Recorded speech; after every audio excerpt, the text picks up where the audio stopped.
Assalamualaikum warahmatullahi wabarakatuh. Baiklah, kami dari kelompok 6 yang akan membahas tentang materi proses sistem politik di Indonesia. Sebelumnya perkenalkan. Baiklah, perkenalkan, nama saya Ismatul Hantazi. Nama saya Wahyu Hidayat. Nama saya Afra Bidayah. Nama saya Bella Rizky Tananda. Saya Felix Indonesia. Nama saya Safira Armelita. Saya Leniza Fika Dewi. Nama saya Muhammad Syafiq Ranhar. Saya M. Ali Akbar Arahab. Baiklah, di sini saya akan menyampaikan pendahuluan mengenai proses sistem politik Indonesia. Sejarah sistem politik dapat dilihat dari politik yang terjadi di dalamnya. Di dalam proses tersebut, biasanya terdapat suatu interaksi fungsional dengan suatu lingkungan. Lingkungan tersebut terbagi menjadi dua, yaitu lingkungan eksternal dan lingkungan internal. Di dalam lingkungan tersebut, pasti terdapat suatu tantangan dan tekanan yang pastinya dari kedua lingkungan tersebut pastinya memiliki tantangan serta tekanan yang berbeda namun saling berkaitan. Maka dari itu, ketika lingkungan tersebut mengalami perubahan-perubahan yang cukup signifikan,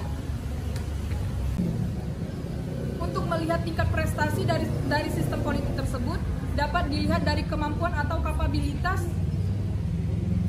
saat sistem politik tersebut mengalami permasalahan atau tantangan. Untuk memahami lebih lanjut dari kapabilitas tersebut, simak video selanjutnya. Baiklah, di sini saya akan menjelaskan tentang kapabilitas sistem politik. Menurut Gabriel Almond, penggunaan kapabilitas sistem politik akan berguna jika kita hendak melihat bagaimana kinerja sebuah sistem politik, termasuk di dalamnya perubahan-perubahan dalam kinerja mereka. Terus kemudian penggunaan sistem politik akan berguna jika kita ingin membandingkan kinerjanya. Kemudian dalam penggunaan kapabilitas sistem politik akan berguna jika kita ingin membandingkan sistem politik dengan kinerjanya. Menurut Almond, ada 6 konsep sistem politik yang didasarkan pada input dan output suatu sistem politik, yaitu 1. Kapabilitas ekstraktif, 2. Kapabilitas distributif, 3. Kapabilitas regulatif, 4. Kapabilitas simbolik, 5. Kapabilitas responsif, 6. Kapabilitas dalam negeri dan luar negeri. Baiklah, itulah penjelasan mengenai kapabilitas sistem politik. Untuk materi selanjutnya, mari simak video berikut ini. Yang pertama saya akan menjelaskan tentang kapabilitas ekstraktif, yaitu merupakan upaya sistem politik pemerintah untuk mengumpulkan sumber daya alam dan juga sumber daya manusia secara domestik maupun internasional yang bersifat potensial yang akan digunakan pemerintah secara maksimal ke depannya. Contohnya minyak tanah dan juga pertambangan seperti emas, timah, batu bara dan lain sebagainya. Juga nanti akan berdatangan penanaman modal atau saham yang berupa pajak, dan pajak tersebut yang akan menggerakkan roda pemerintah dan juga pembangunan di Indonesia. Dan selanjutnya akan dilanjutkan di video berikutnya. 2. Kapabilitas distributif. Kapabilitas distributif itu sendiri adalah ukuran kinerja sistem politik yang ada kaitannya dengan dalam kemampuan mengelola sumber daya alam yang dimiliki oleh masyarakat dan negara. Kemudian hasil pemasukan menjadi anggaran bagi pemerintah pusat dan pemerintah daerah. Kemudian pengelolaan berbagai macam pajak harus didistribusikan kepada masyarakat secara merata. Yang pertama, dalam bidang kesehatan. Kelompok masyarakat yang kurang mampu diberikan jaminan berobat gratis.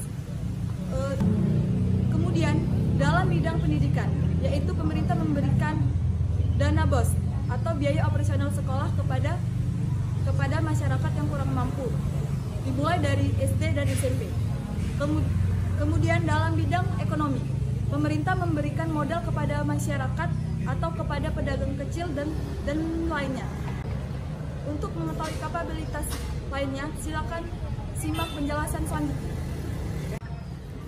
Yang ketiga, kapabilitas regulatif. Kapabilitas regulatif yaitu ukuran kinerja suatu sistem politik yang menyelenggarakan pengawasan tingkah laku terhadap individu dan kelompok yang ada di dalamnya. Dari itu dibutuhkannya adanya aturan. Contohnya misalnya dalam bidang ekonomi, bagaimana pemerintah dapat mengatur agar sistem ekonomi tidak dimonopoli oleh segelintir orang. Yang kedua, dalam bidang kehidupan politik, yaitu bagaimana cara pemerintah dalam memperketat dalam bidang kehidupan politik. Misalnya, pengendalian yang ketat terhadap berita media elektronik dan media cetak. Untuk mengetahui kapabilitas selanjutnya, simaklah penjelasan berikut.